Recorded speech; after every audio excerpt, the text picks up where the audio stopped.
Coming up next on The Voice of Alabama Politics, Shutdown, Showdown.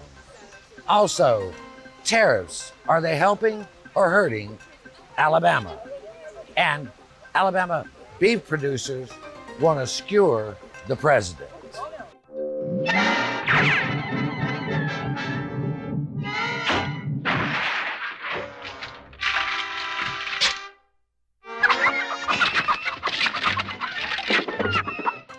Argentinian beef, that's what's for dinner. All this and much, much more coming up next on The V from Istanbul.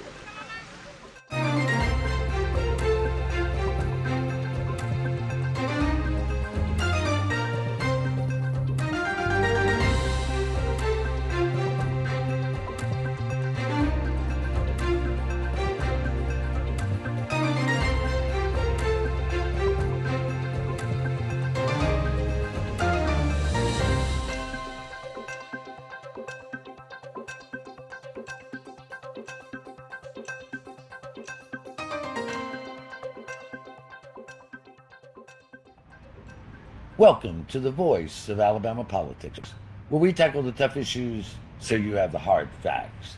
I'm your host, Bill Britt, and as always, I'm joined by Susan Britt, research guru, and the main man, Josh Moon, columnist at APR and investigative reporter. Good to see you, Josh. Hey, good to see y'all. Good to see y'all. Y'all wrapping her up over there.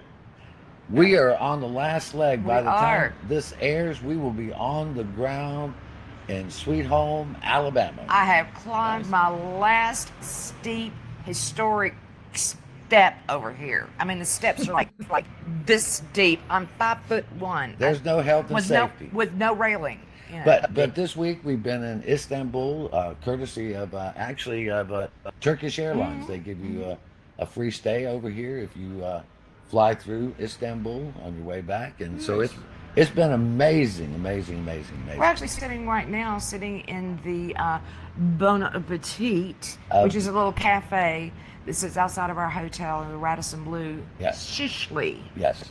But been an awesome ride. But I tell you, over in Alabama in the United States, there's something else been going on for the last 25 days or so, and that is the showdown of the shutdown. And Josh, as you've written this week, and there's two sides to this story. One party is prioritizing tax cuts for the wealthy, and which will affect the insurance under the ACA for working class people. And they are stressing that these cuts need to be made as a priority, while the other party, the Democrats, are stressing that food stamps and insurance are things that people need, the SNAP programs, and that cutting those is going to hurt the working folks of Alabama and the country, and I would dare say the very people that put President Trump in office. And this is not just about politics. It's about how you feel about the people you govern. Yeah. Well, I think that too often we separate the politics from the people, and pretend as though that's a possibility to do that, and the things that politicians do don't affect real people. And this is a prime example of that not being the case. And it's also a prime example of the differences of priorities of the two parties. Listen, I've had my problems with the Democrats. I have. But at the end of the day, I am pretty well assured, at least, that the Democrats approach things from a bottom-up philosophy that focuses on the least of us to begin with. Okay, and that's what we have here in this particular case. There's no real argument over the facts of this. There's just not. The Republicans have tried a handful of talking points about immigrants getting health care and all this nonsense. But I mean, those things, even the most politically disengaged person out there has kind of seen through that nonsense. All right, this is simply about whether or not they're going to be able to force through the cuts to Medicare and Medicaid and other health insurance issues that are going to arise from that, because they're trying to kill the subsidies in Obamacare is what they're trying to do. All right, they're trying to roll back a lot of those subsidies in Obamacare, and that's going to jack up prices for not just the folks in Obamacare, but for everybody. It's gonna send the premiums for insurance skyrocketing. And we've already seen some evidence of this across the country as some of the states have started to roll out the cost. And so what we're looking at right now is whether or not they're going to be able to do that in order to pay for the big beautiful bill, as they call it, which we've all seen the breakdown of the big beautiful bill, and we know that the big beautiful bill primarily benefits the wealthiest among us. That's not an argument. It's not an opinion. It's a fact. It's a stone cold fact, and you can look it up. Okay, you can look it up from any sort of nonpartisan entity that you want to look at. That is a fact, and the Democrats are fighting those cuts to those medical programs, to those subsidy programs. They're because of the effect it's going to have on the least of us and on the poor working families in this country, and especially the state of Alabama. And right now, we're at a crisis where we've shut down for so long. The SNAP program is not going to be funded, and some 750,000 Alabamians alone are going to lose their SNAP benefits, which means a lot of hungry kids. Well, and Susan, this is. I mean, we have never settled the health care issues in the United States like they have in Europe. And people talk about the bad health care over here. I got a bug while we were over here. And I mean, these people they went to work right away to make sure everything I needed was done. I'm a foreigner. I don't have insurance here. But they really, really treated me well. And one of them came in after hours. Yeah, came in after hours so that they could, have a specialist to see me, because they weren't sure what it was. They were worried about me coming from a foreign country. Let me ask you, did it cost you your home and your savings and everything? No, it did not. Man, it didn't cost me dinner. You know what I mean? And it's like, it's like John, it gets down to the brass tacks. When you get down to the least among us, right? In that these SNAP benefits, and this is something that angers me more than anything else. You got women and children that are going to go hungry. You got mothers that are trying to nurse babies that are not going to be able to get the supplements they need to be able to produce the milk in order to give the proper nutrition to that child. And these politicians, they don't care. We're talking about millions of Americans here, millions, 750,000 who are in Alabama. And the fact that they just, there's no way for the government, for the Alabama government to cover the cost. There's no way for food banks to cover these kind of costs. And it seems like they don't even care. We're talking about food here. We're talking about food. We're not talking about luxury. We all have to eat. And you have such a high poverty rate in Alabama that 750,000 of our fellow citizens will go without meals. That's a health crisis right there. Oh yeah, that is. And and the thing is you say 750,000. It's so hard to qualify in the state of Alabama. It's one of the hardest states in the country to qualify for the food stamp program. It's just I don't know where we got off track with things. I don't know where we got off to the point where the party that you're voting for matters more than being able to feed kids and whether or not you're gonna be able to put food on the table at night. But we've got a lot of people voting against their own interests.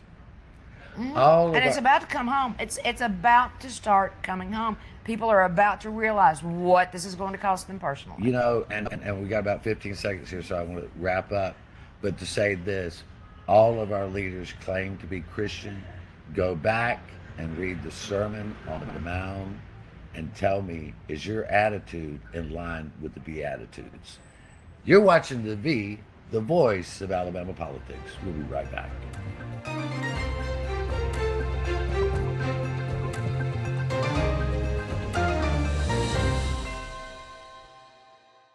Alabama has a hands-free driving law, and that means you can't hold your mobile phone while making a call. Oh, and no writing messages, recording, or watching videos either. Plus, you can only use a single button or swipe of a finger to answer a call. So what's a driver to do?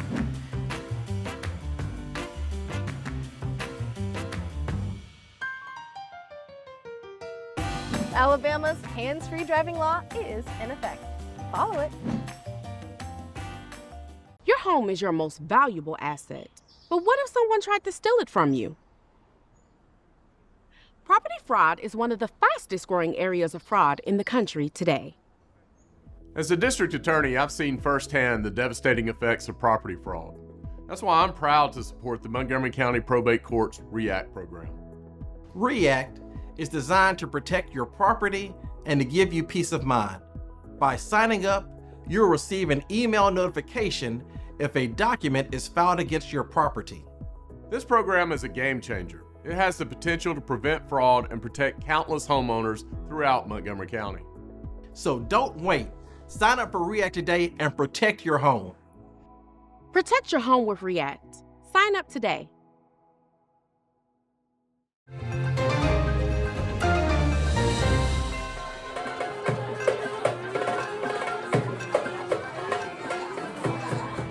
Welcome back to the V, the voice of Alabama politics. You know, Susan, the beef industry in Alabama's got a beef with the president. They've skewered him this week because he's giving all these breaks to the Argentina meat growers, while you and I know, living in rural Alabama, how few cattle there are available right now because people are losing money growing cattle. And this giving, I mean, where's the America first here when you are going to give money to subsidize cows being brought in from Argentina Yes, to compete with our cattle industry? the price of cattle right now is ridiculously high because of the lack of beef that we have available. But yet what he's gonna do is come in and flood the market with all this Argentinian beef, so that these people that are struggling to make it as it is are gonna struggle even harder. This makes no sense. I mean, as usual. I mean, Josh, how does this equate to America first? It sounds like to me it's don't cry for me, Argentina, because Trump's going to take care of me. Yeah. Well, yeah. I mean, it's an economic plan that could only be crafted by a man who once bankrupted a casino. It's honestly, it's in line with what we've been doing, though. I mean, this is kind of a cycle. If you look back on this, and I wrote about this a few weeks ago with the other farmers. You know, when I asked how in the world is Alpha endorsing all of these Republicans who keep backing the president's plan for tariffs and other problems that keep affecting our farmers, and they keep endorsing the people that are causing them to go into bankruptcy. And I don't. It's the most mind-boggling thing I've ever seen. It's like we've all joined a team, and it doesn't matter what the hell the team does to you. You still got to be a part of the team. And it's like in the meantime, look at this. Look at what is happening here. The soybean farmers who are going bankrupt. Listen, there are a ton of soybean farmers up here in North Alabama that right now hate Donald Trump, okay, because of what he did, and most of them voted for him 3 times at this point. But listen, we've got to start voting for our interest here, okay, and stop with this. Stop falling for this stupid rhetoric, and stop falling for being labeled a conservative and wanting to be a conservative, and start being more interested in putting food on your family's table and being able to pay for the meals that they're going to eat every day. Because right now you got a lot of people that are doing very, very poorly here who are farmers, and you know what's coming. Another bailout for farmers, because it happened in the last Trump administration, and then the Biden administration came in with different ideas. It's a real simple thing. It's like my daddy used to say, you're cutting off your nose to spite your face. Yeah. But it's just that's exactly I don't even know what they're doing it for. You know, I don't know. I don't even know why they're cutting off their nose. It's just like they're lopping it off for no reason. Well, and I mean, Conservative Beef Association, here the Cattlemen's Association, have all come out and said, this discredits the hard work of the American producers, manipulating the market in favor of another country. Yes, that's what this is doing. And you know good and hell well that there's going to be an Argentinian plane show up for Donald Trump at some point. You know Look, that Yeah, there's going to be think. some transaction that show, the Argentinian army is going to get a new base in Iowa somewhere. There's See- going to be something. There's a transaction here behind this. You know it's coming. Always, And look, always. I'm not. If Joe Biden had done this, if Barack Obama had done this, there would have been such an outcry that it would have been bloody murder. But so far, it's just by increments that people starting to wake up and go, look, this is what is being done. And you know what? Who's not doing anything? Congress. Who's not doing anything? Our Literally. senators.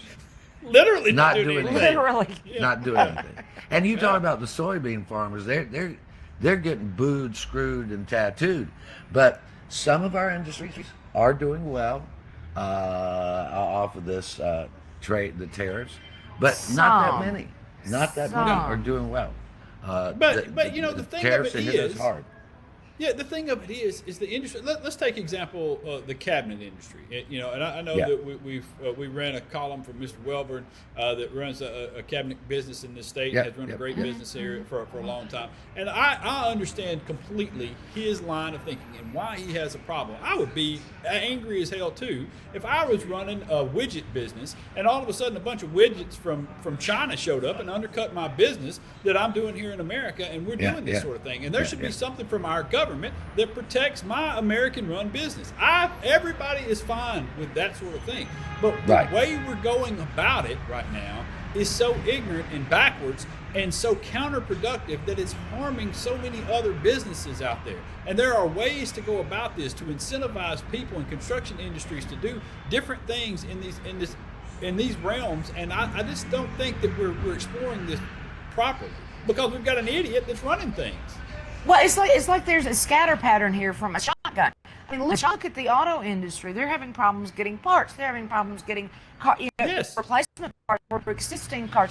It's like there's no plan. It's just like you're shooting a shotgun. It's just a scatter pattern And the everywhere. thing is, there are smart economists who could advise Oh, this he won't listen. administration, but it is run on instinct. So who's my buddy this week, and what's in it for me? And look, this is serious business. We're looking at generational loss of farms, of the cattle industry in Alabama. We're also looking at illness and death in children as a result of the rest of it. Well, it's just sad. Katie Britt did come out something on the SNAP program, but it's all a little too late. But the thing is, I want to see Alabama prosper. I want to see the United States prosper. I don't give two flips about Argentina or any of those countries because I don't live there. It's supposed to make America great again. America is the key word there. Well, I Well, don't know we when can the- make America great and continue to do this while also helping our neighbors and our allies and stuff, Yeah. but not to the detriment of the American businesses and farmers. Yeah, that's exactly. true. Anyway, we're going to have to leave it right there. You're watching The V, the voice of Alabama politics.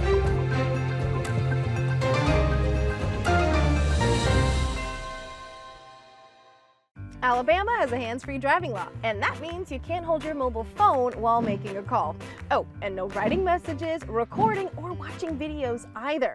Plus, you can only use a single button or swipe of a finger to answer a call. So what's a driver to do?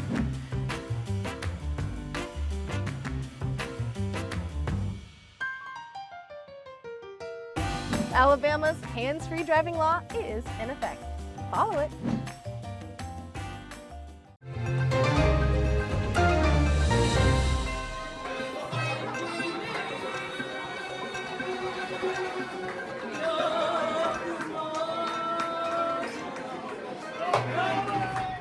Welcome back to The V, the voice of Alabama politics.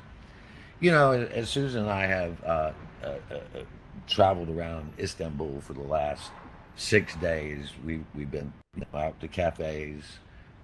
We have toured Hagia Sophia, Sophia. which is one of the most spectacular sights you'll ever witness. We have Blue Mosque. We've been to the Blue Mosque. We've been to other mosques, and the Grand Bazaar, which is That's a whole different a story. whole other story. It has been there for centuries. Yeah, and it has. I think they lost count of how many shops there were in there. There's over 4,000. They lost count in the 17th century. Yeah, So- it's just a maze of people selling you stuff. Anything you want and everything you don't need, you can get there at a discount. But the thing is, for me, it's been the conversation. I remember standing outside the Grand Bazaar next to a mosque talking to an Islamic man, and the thing that he said, and I heard this from many people, is why we understood after 9/11 there was some fear of Muslims. There was some backlash to Islam in the United States, and I said, and an overreaction. But he said, what we don't understand now is that after all this time, why are politicians in the United States still scapegoating Muslims 20 some years later when we're not doing anything? You know, I mean, when you meet an Islamic believer, they are some of the sweetest, nicest people in the world. And again, we've been around them for 6 days, and all walks of life, and they've just been the kindest, most decent people to take care of us. Yeah, it's Josh? almost as if there are subsections of every religion out there that have their crazies that do Yeah. crazy things from time to time, and it's almost as if we have a set of politicians who don't know how to really govern, and so they rely on governing by fear and making people afraid of something. And so, especially it's easy to do when you don't understand it, and that's one of the things we don't. There are a lot of Muslims in America, but there's nowhere near the same number as Christians, and it's not something that your normal, everyday Alabamian, especially, runs into. It's far more so than, say, a transgender person, but still not something that's very common. And both of those things have been used to sow fear among voters and to make dumb politicians more electable. And that's all. That's the only reason that we're doing it. That's the answer to that gentleman's question. Is because we have dumb politicians who either believe that the things that they're spewing are true, or are just using those things as a means to gather votes from people who they have now made afraid of a certain folks that they are unfamiliar with. I mean, Well, it's typical Americans that don't want to understand, don't want to, especially politicians who don't even read their own bills that they're submitting. They're not willing to take time to listen, to learn, to understand before they start spewing off stuff at the mouth. I know Tommy Tuberville, who is the presumptive, governor of Alabama, unless something else happens, he refuses to go meet with the Islamic community in Birmingham and Hoover, who are all part of the interfaith Does he think they're going to council kidnap in him? that area. It would help him. It would enlarge his understanding, because we only understand each other when we sit down and communicate. Right. I mean, he doesn't want to do it because he knows that what he's saying isn't really true. All right, he knows that what he's saying isn't really true. And if he goes there, he's going to meet with these good people, and he knows they're good people, and he knows that he's going to have to come out of that meeting and say, listen, we had a good conversation, and now these talking points that I've been relying on to have something to say are worthless to me. And so this little campaign is over with, and we've got to move on to something else, and that it's easier to just not meet and to keep saying this stuff. You mean something of substance, something of policy, something of a plan? Well, I would invite anybody that has the means or motive. We have plenty of mosques in Alabama. Go to one, and if you really want to see a beautiful city built that was built by Christians and Muslims this is one to come to. Interesting point we learned this week. The Hagia Sophia actually was a Christian church to start with. Yeah. The domes that are on Muslim, on the mosques, actually originated from Christians, Yeah. originated from the Hagia Sophia. So every time you see a dome on a mosque, it's actually a replica of the dome of the Hagia Sophia Yeah. It's here that was almost- started by Christians. It's almost like all of these things are intertwined in some way. It is. They How are. about that? You know, and that is, I want to get to this one last thing because I just thought this was hilarious.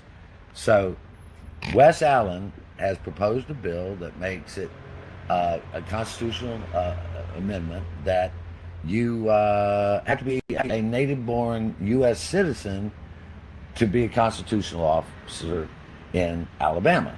And I thought, when I saw that press release, I thought you have to be a natural-born Alabamian to be a constitutional officer in Alabama. Because, Josh, we got so much confusion on who can run to be governor or lieutenant governor or constitutional officer because Tommy Tuberville still has residency questions, and A.J. McCarron, who's a former football player, he's running for lieutenant governor, and he didn't even register to vote here until October 5th. And so I think we need a constitutional amendment that says if you ain't born in Alabama, baby, you can't govern in Alabama. But the notion that you have to be born in the United States to be governor or lieutenant governor of Alabama is totally unserious.